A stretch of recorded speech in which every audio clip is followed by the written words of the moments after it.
siku ya Alhamisi tarehe 12 mwezi wa 11 mwaka 2025 kulitokea na mvua kubwa iliyoambatana na upepo.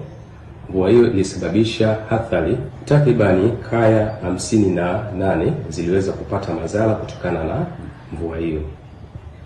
Mara baada ya athari kutokea, tulitembelea katika kaya hizo na kweli tukabaini kweli kuna athari ambazo zimejitokeza na kuweza kuwapa pole wahusika wote walioathiriwa kwa namna moja ama nyingine.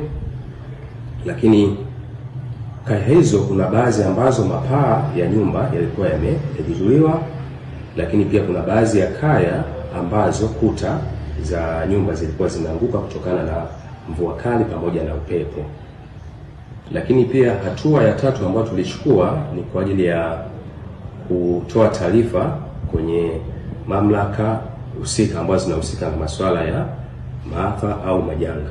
Awali waathirika wa mvua hizo, ikiwemo upepo mkali, wameeleza namna janga hilo lilivyowakuta, huku wakiomba serikali kuona namna ya kuwasaidia kuweza kurudi katika maisha yao ya awali.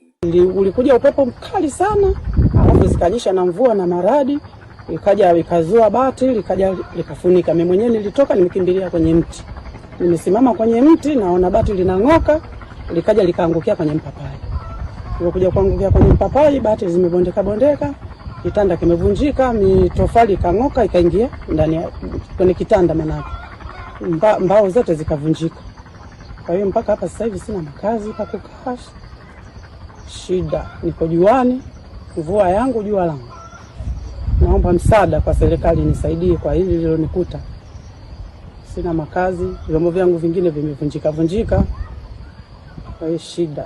Upande wa kulia ukabomoka, afu kaja upande huu wa kushoto kwenye baraza ukabomoka. Chakula kilichoharibika, mahindi yaliharibika kama gunia 1 na mbaazi kama mboni 5 ambazo zilizokuepo kwenye sebule. Kwa hiyo na sebule pale imeharibika yote na choo kimeharibika.